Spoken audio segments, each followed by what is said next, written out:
Hello. Welcome to MinkLife Motivation Live. I'm so excited that you're here. And we are trying out this new platform yet again. So if you are watching with us right now, please just drop a line. Let us know you're here. Your comments will pop up right on the screen. So join us by putting your information in the chat. So here at MinkLife Motivation Live, we come to you every single week to help you get motivated, stay inspired, keep networking, and gain knowledge so that you can live a life designed by you, for you, healthier, wealthier, and fulfilled. To join me today is my crew. It's the girls. I can't wait to show you that we're like totally in the same place. She's touching me. Oh my God. She's touching me. I don't think she's I'm not sure. They're here in real life next to me. So this is the first time in coronavirus that the three of us have been in the same place. I just met Peggy. Yep. We've been working together for 6 months now, 5 months? Not quite. No, 4. 4, but yeah. Still, so, yeah, it was like, hi, I'm Peggy. Nice to meet you. So this is a real thing. Pretty exciting. It's really exciting for us. But, you know, when we come together on Mondays, as before, when we were in our little boxes all over Zoom, we're coming together to support you on your journey to be an entrepreneur. And so without, I guess, real introductions are due. So obviously we have Andrea Gewirtz, and she is literally my right-hand man right now. As she is the founder of WellBeing and Worth, and the Thrive Strategist, and also the Dean of MinkLife University, and a MinkLife Motivation Principles Master Trainer. And then welcome. Thank you. I can't. It is weird. It's so odd. We worked together for a whole year. Not together. And so when she walked in, I was like, hey, it's good to see you. Hey. I even had a little anxiety attack this morning driving. I was like, I'm going to actually get all the way dressed. I'm going to meet Peggy. Oh my God, what is that like? Oh, we have on shoes, guys. We had on shoes. We're not wearing shoes. But anyway, so it's good to be here. Welcome. And of course, we have Peggy Warny, who is, the reason why we look so great right now is because of all of her hard work. But she is the photographer and owner of Headshots by Peggy. She is also a show host of her own show, Headshots by Peggy Presents. And she is training to be a licensed trainer of the MinkLife Motivation program. I'm so excited to be back in person. This is a luxury, guys. Yes, it is. And she's touching me. Our families are pod families, so we saw each other every few months, but still, it's nice to 2 weeks in a row be here. I know. It's so fun. Well, anyway, we are so excited. We also have a special guest coming from Canada. Hey. And she is Maria. Yay! Welcome, Maria, to the show. I know this is odd, as you're like, what is happening here? But I'm on myself. At least you're self-imagined. Virtual hugs. But thank you for joining us. So Maria is joining us because she is one of our dynamic speakers at the next global virtual conference. A new one. She's a newbie. So she is just now getting used to being all the crazy that is in our universe. Welcome, Maria. Thank you. Nice to be here. Thank you.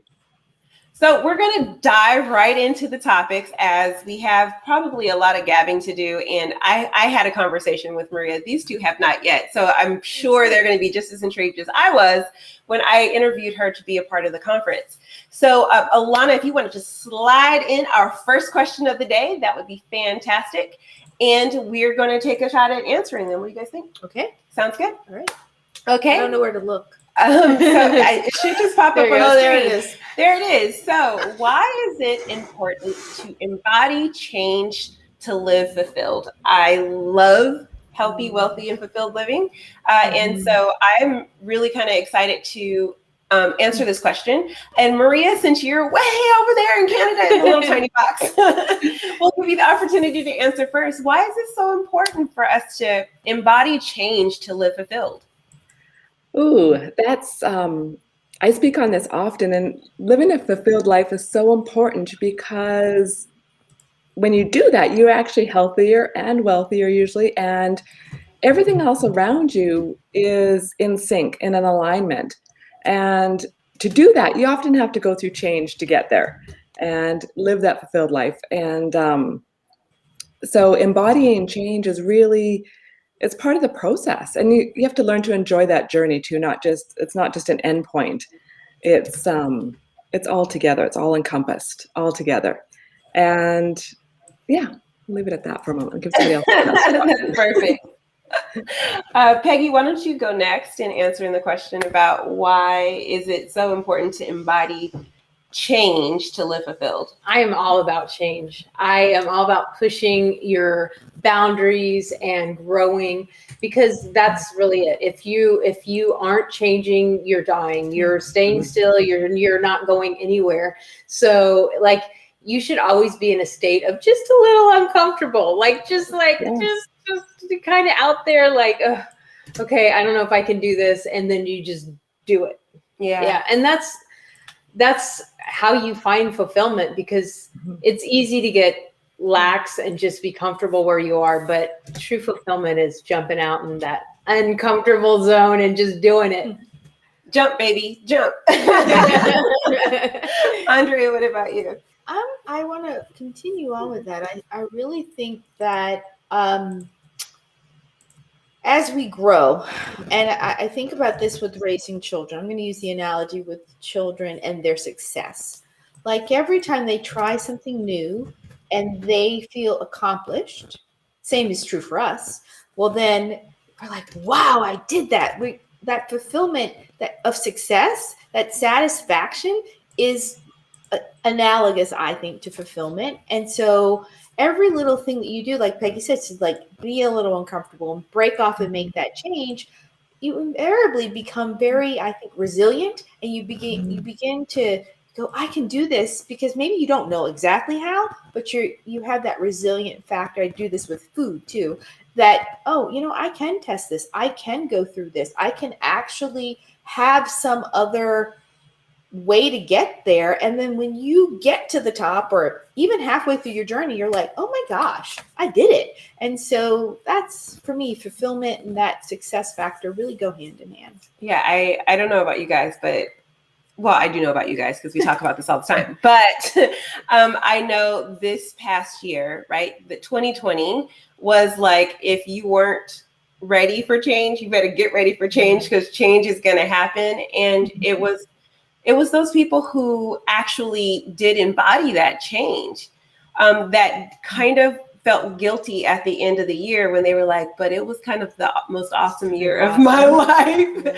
I'm sorry, but like, I don't hate 2020. It was actually beneficial.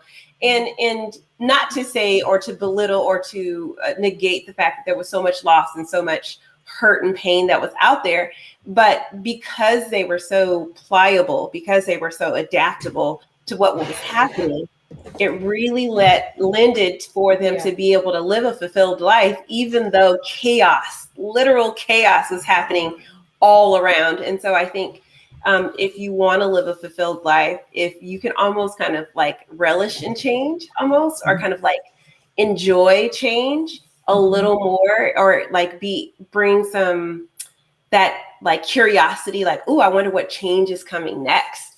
Then you can actually kind of not be scared. You can actually be fulfilled in a time where things are changing constantly, because the one thing that is consistent is change. That part. So that is kind of super important. So one of the things that we talk about in the program is the 6 basic rights, and we talk about them all the time.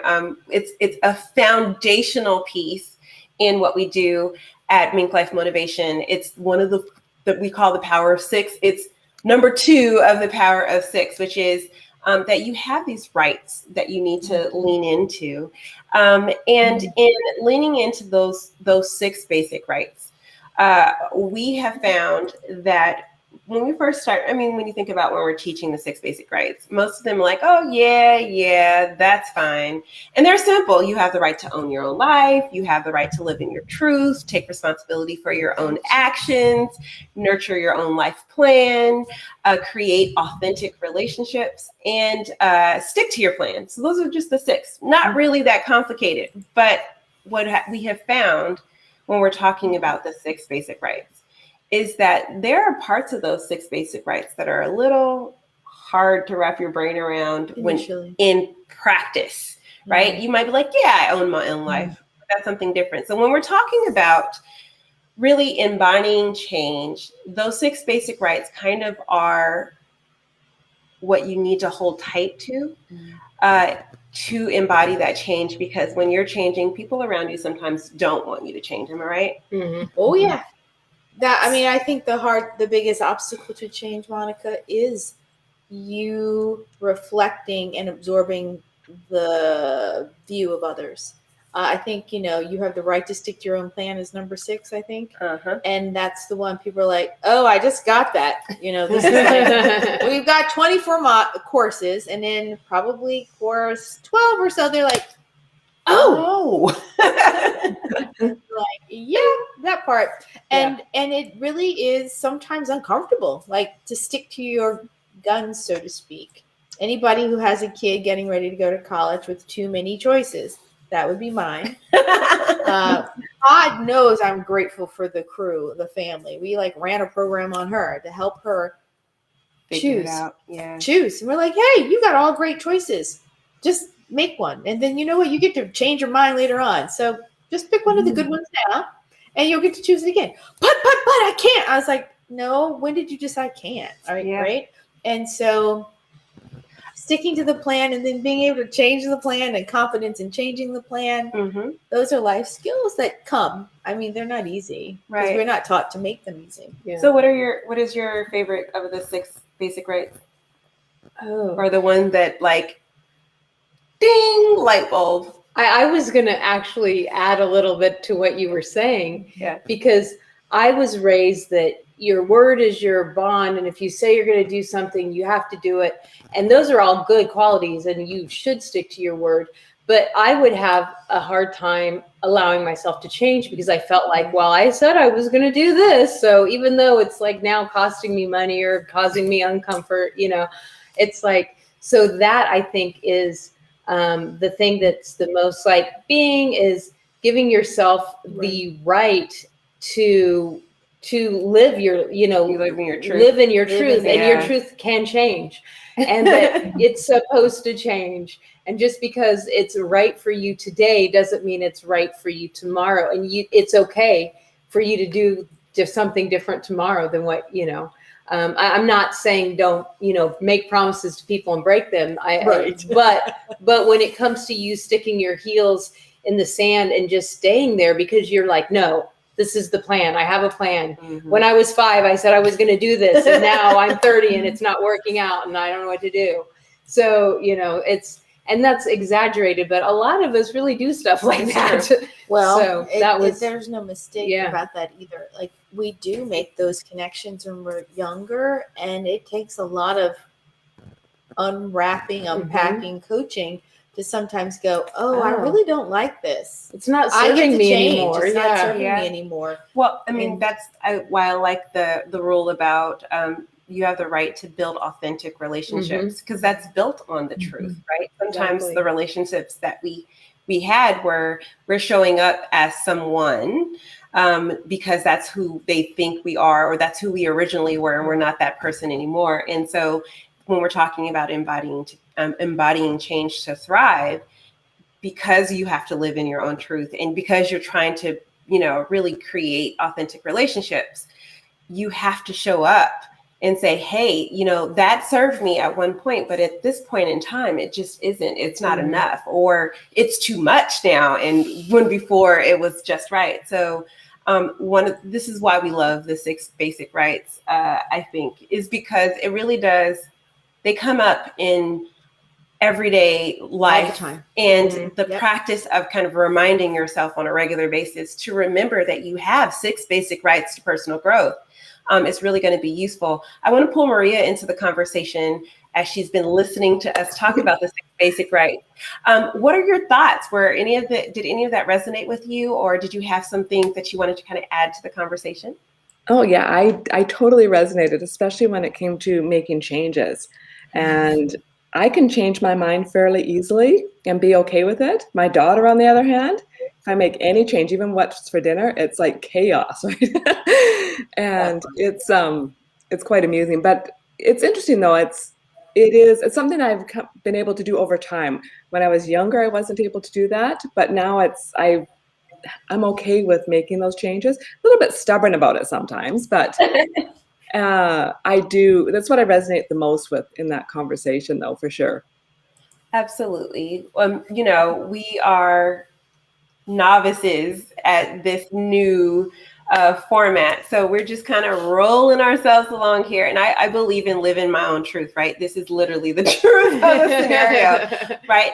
But one of the things that I think I've always thought was so important, and because of this whole conversation about change, was fulfillment and what that means, and what does it feel like to be fulfilled? And I just wanted to, off topic a little bit. This was not a part of the questions that's supposed to be asked, but you know me, this is what I do every time. So what are some things that you have found fulfillment in during this crazy pandemic-y time? And I'll let Maria go first, as you're the guest. You're the guest, girl. So what are some things that you found fulfillment in? Maybe even that was a surprise to you. I think for me, interesting enough, right at the start of the pandemic, I moved about 2,000 miles across the country to be with my friends and family, and couldn't see any of them. And still haven't been able to see any of them a year later. But what's interesting is I have deeper connections than I ever thought possible. And there's no difference, whether it doesn't matter where I lived, but it just came to be that we built those relationships. And one of them was my best friend of 30 years, 40 years. And we connect almost every day now. And I didn't talk to her for maybe 2 or 3 years when I lived on the other side of the country. We're now closer in physical space because she lives in Texas, actually. But those, that's where I found a lot of fulfillment, is in setting up all those connections again with people at a deeper level. Absolutely.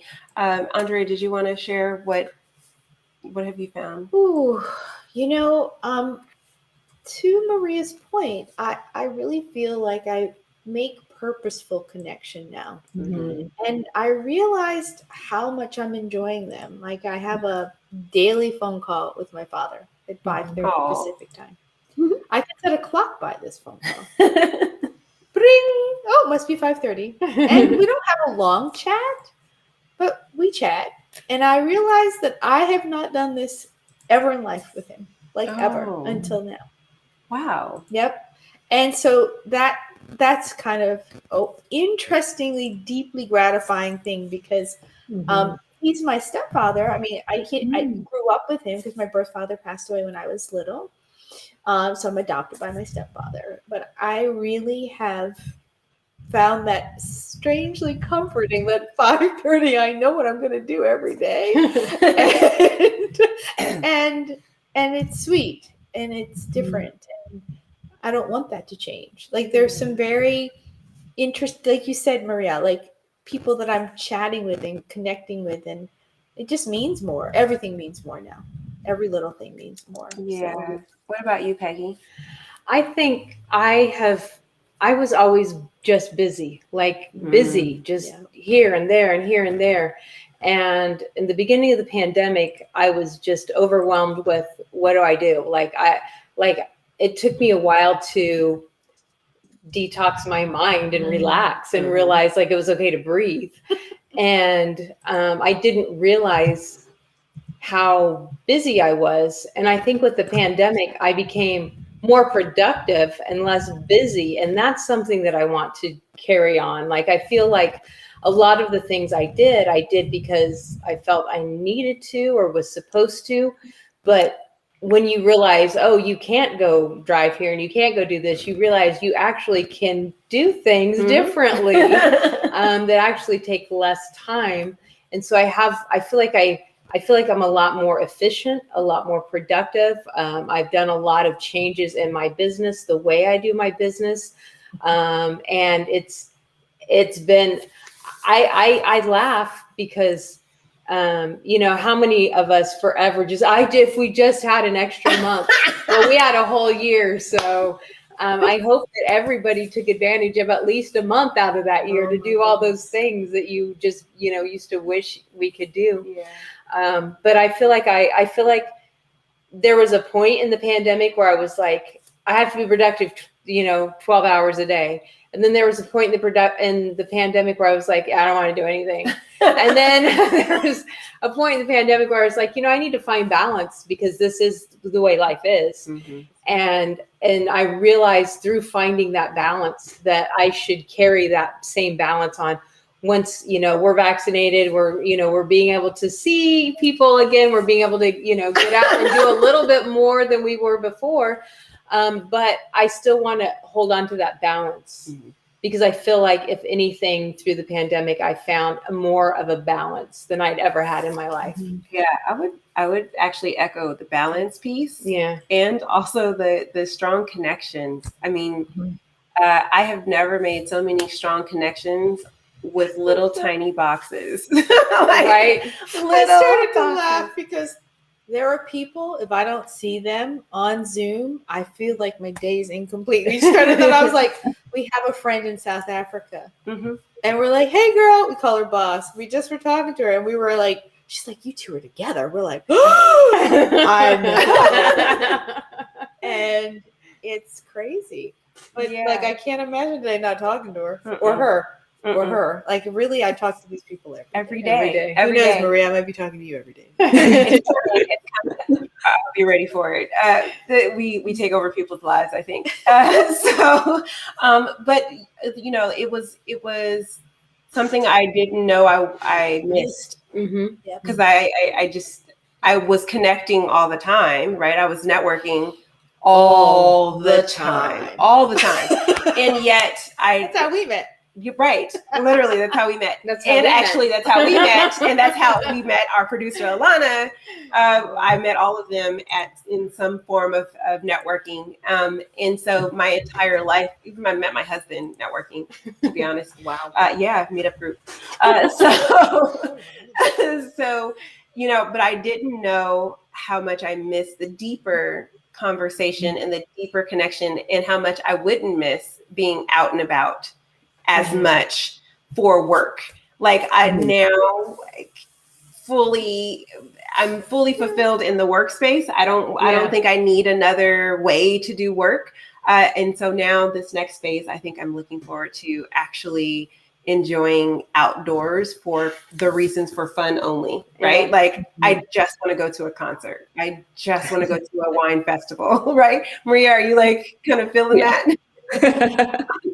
I'll never have to go out to network for work ever again. I just want to go out to have fun. Yeah. Go out to dinner and actually enjoy it and not be like, they're not wearing masks over there. What are they doing? Are we even safe here? Should we go? I know, right? I know, Marie. I don't know about you, Marie. What part of Canada are you in? I'm in Winnipeg. I'm in central Canada. Okay. And I'm not clear on the restrictions, but what's so funny here now is that we're all in Southern California. So they're in LA County. I'm in Orange County. We have different opening behaviors. And so it's sometimes startling if you're not ready for what you're about to see. You're like, whoa, what are they doing? And my children are really taking this masking so seriously. Yes. Yeah. That they have very much changed as people in terms of how they're going to relate to other people. I am really, there's a new pandemic coming of people being adjusted socially. But to your point, I have no coordination to get ready to go anywhere anymore. Like, I don't even know. Like, it's so weird to get in a car and come here. And I was like, I need all this time. Oh my God, there's traffic. Which before we would just jump in the car and be like, yeah, it's going to be 45 minutes to get there. It's no big deal. Yeah. But now it's like 45 minutes of driving. I used to do this all the time. How many hours did I miss? Like, how much time did I spend in the car? Yeah. Absolutely. Yeah. And my goodness. So you're right. Going out for fun. Yeah, Bring it. That's absolutely it. Bring Hardly it. wait.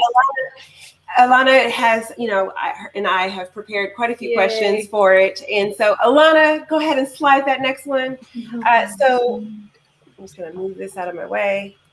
Oh, someone's dated a lot of guys from Winnipeg. That's interesting. That's interesting.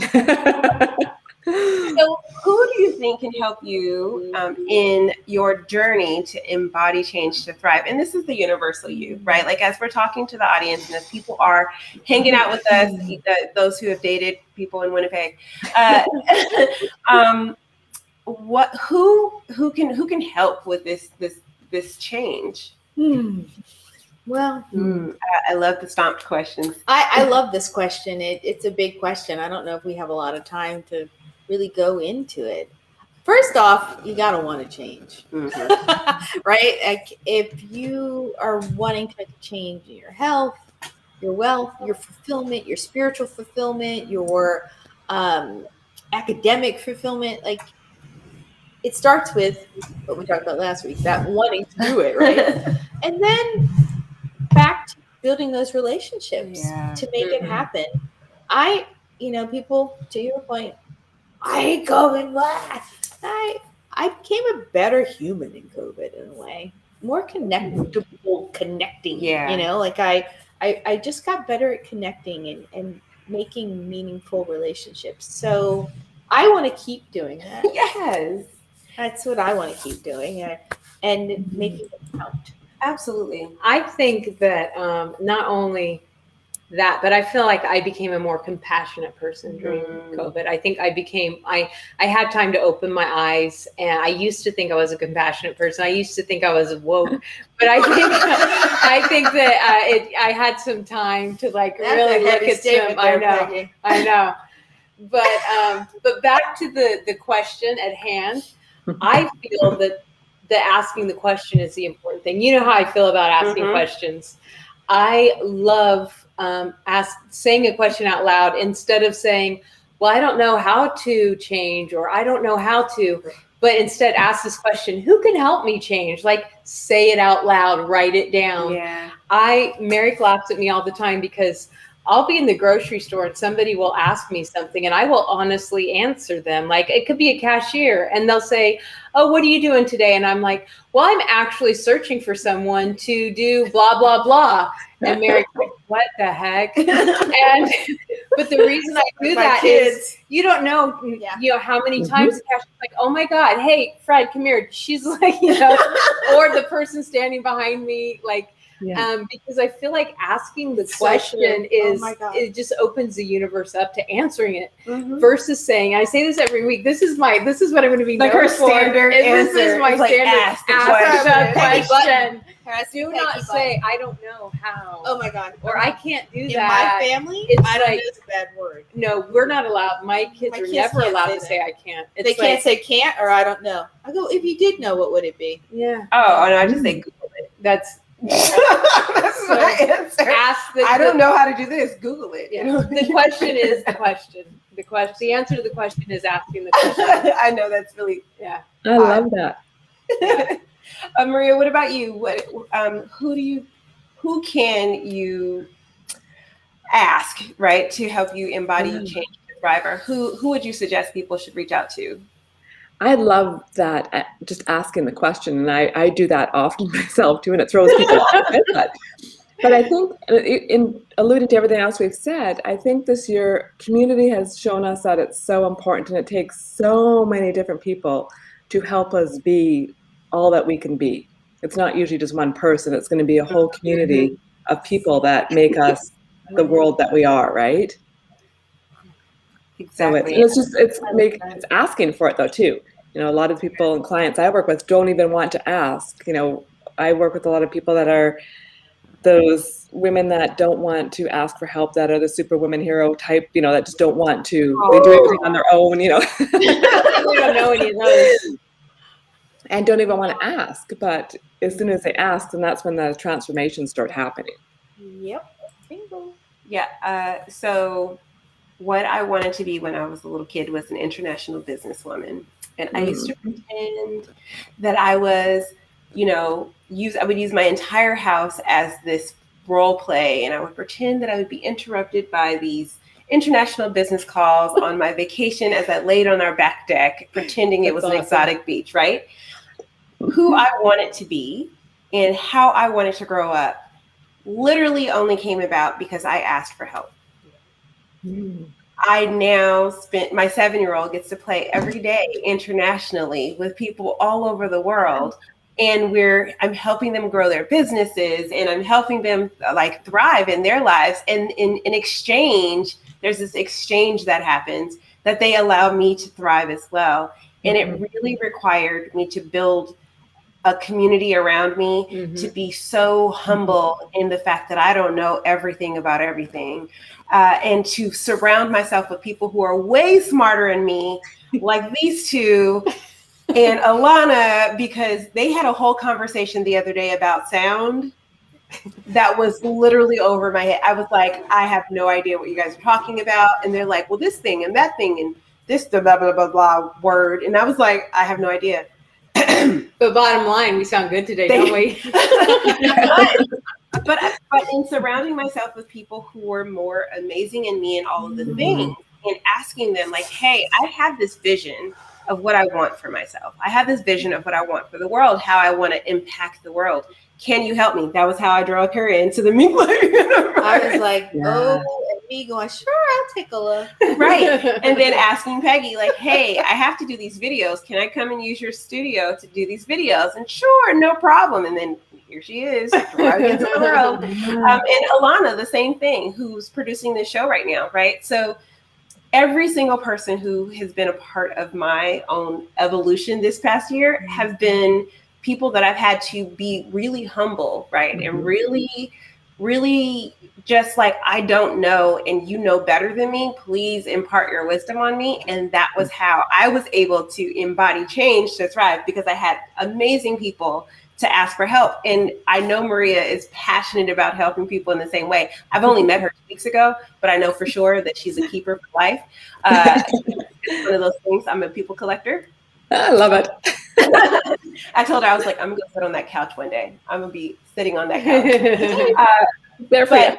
I know, right? But I even in being a part of the conference, right? Like, you are helping me with the vision of wanting to change millions of professionals' lives, right? And being able to support the world in this way. And the collective community of the conference is exactly that. So I am heartwarmed on a daily basis because I get to have people help me with my vision. And it's only because I asked.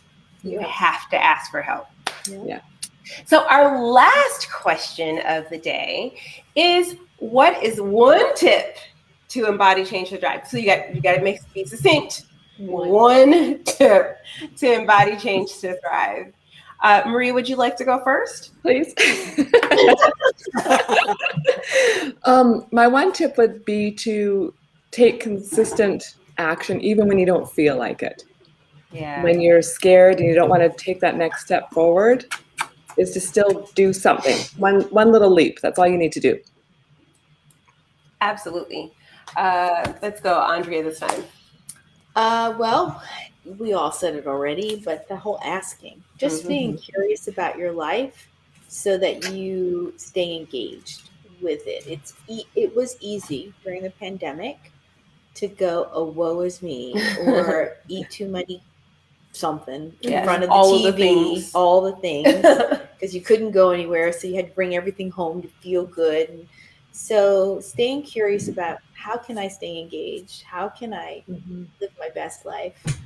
And who do I need to find? So it's one tip, but it's all starts from the question. I don't think it was one tip. I think you took a couple. I did. You took a couple. Sorry. She did. I'm always giving direction. All right, Miss, what she said. Go ahead. Well, she took 3. It's not fair. I'm Nice. teasing you. I think my one tip would be identify that you need change, because a lot of times we forget to think about where we're at. Like, take the time to take a breath and, look at where you're at and look at where you want to be and decide if you need to change. Yeah. Which you always do, but go ahead. My one tip is remember that you have the birthright to live healthy, wealthy, and fulfilled. It belongs to you. No one needs to empower you to do it. You have the power already right now within you to live healthy, wealthy, and fulfilled. And so you just need to remember that it is your right to do so. And then if you take all those other tips, then you kind of have like all the thing.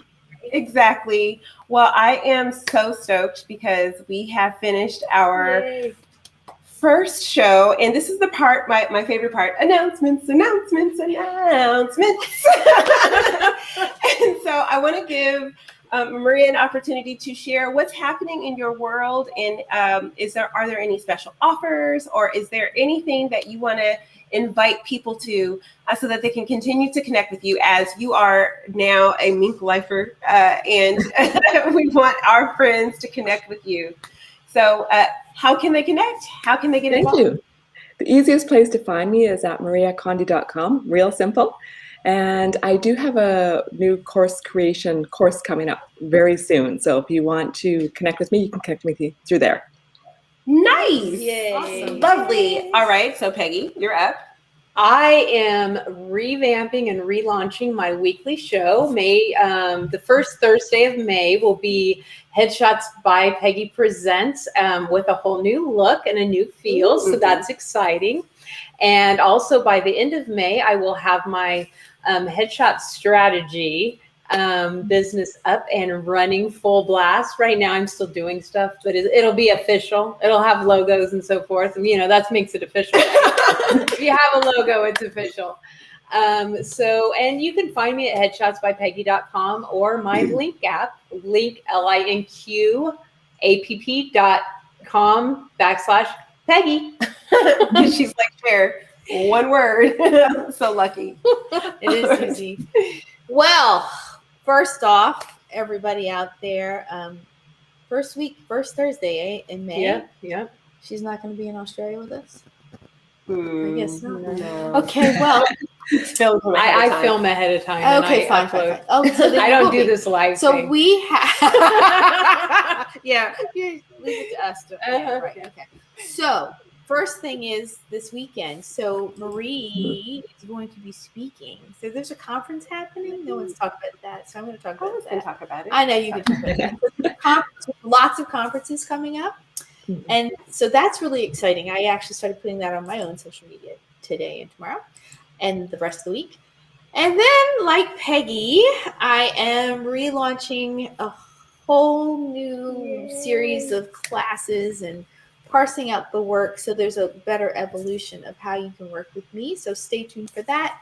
There'll be a WellBeing and Worth website coming soon. I know she's like been bothering me. That's what happens when you were in real life, kind of connecting all the time. Yeah. I didn't have digital real estate, so I've spent a month or so doing digital real estate. So it's coming. So I was just getting a little teary because I remember this time last year, I we know. were like trying to get the first conference off the ground. And then immediately, and then she was like, oh, well, I was like, well, what do you want to do? And she's like, oh, well, I'd like to have a class one day. And then May 15th was when I was like, oh, so you're going to have a class. And we like pushed through making a class.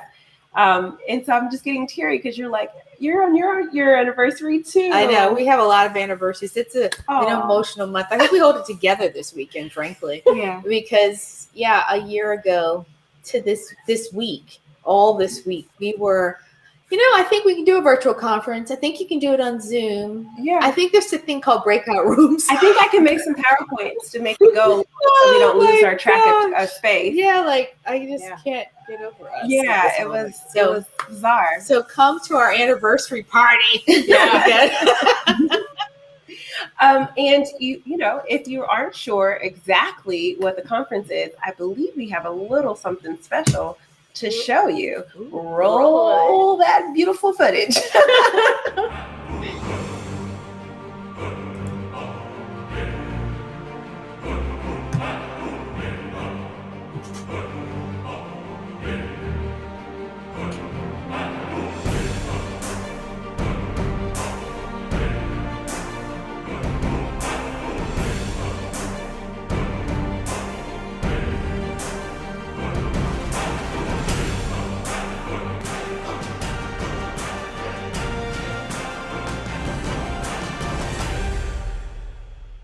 Wow. We didn't have that a year ago either. That was awesome. That was awesome. Ooh, look at that. That was sweet. Fancy. Thanks, Alana.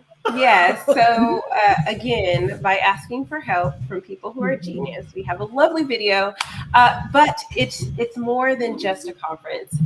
What our next global virtual conference is, it really is a community. It feels like entrepreneurial summer camp. We all get together, we learn collectively, we teach collectively, and we really get an opportunity to grow together. And it came from that space a year ago where we were like, okay, clearly these politicians have no idea what we're supposed to be doing. No one has a clue. So let's just get together and figure out what it is. And it has only galvanized a global community since then. The first global conference had one Canadian and one person from Singapore, and everybody else was American. And now almost 50% of our roster is actually not American. Yeah. So we have really kind of grown into the name Global Virtual Conference, and I'm so excited to host you all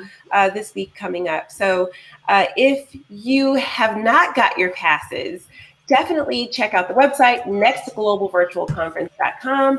And if you have got your passes, you're in for a treat, as we now have our own online community. Yep. Mingle is our online community, and it's all things MinkLife Motivation are there. And so you can join us and all 40 some odd speakers that we have so far and counting, as we are working towards a higher number with our Sydney conference. And join us on that space where you can have all the people that you need to ask for help right there at your fingertips. And so I'm so excited for that. That has been our show today. Yep. I think we made it. Thank you. I think we look great, don't we? Yeah. Thank you for being our first guest on this new platform. This is so fun. Thank you for having me. It's great. And it was very nice to meet you. Yes. We'll see you this weekend. Hopefully I know. we'll get to see your legs sometime soon too. I know. Love it. Thank you. Well, with that, I just wanted to thank my co-host and Alana in the background, and all of the MinkLife Motivation team for supporting us throughout this year and creating this beautiful community. It is not just a community, it is a movement. And we are working on the next pandemic. I know there's supposed to be another pandemic coming, but I feel like we can orchestrate another pandemic. And this pandemic is going to be millions of people living healthy, wealthy, and fulfilled. With that, I want to remind you to activate the vision within. And we know you love us, and we love you too, which is why if you really love us, you will share this. Hit the share button, because sharing is caring. If someone you know could use to hear some of these words, this is the best way for you to bless them with that. So definitely hit that share button, like it, follow us on all the platforms, MinkLife Motivation. And with that, we will see you next week after conference with Conference Hangover. Yeah. Am I right? Yeah. Hey, Arena. Thanks for joining us. So we will have Conference Hangover. So we might be a little loopy then too. However, we will be here live, ready to action. So we will see you right here on MinkLife Motivation Live. Ciao for now. Bye. Bye, everyone.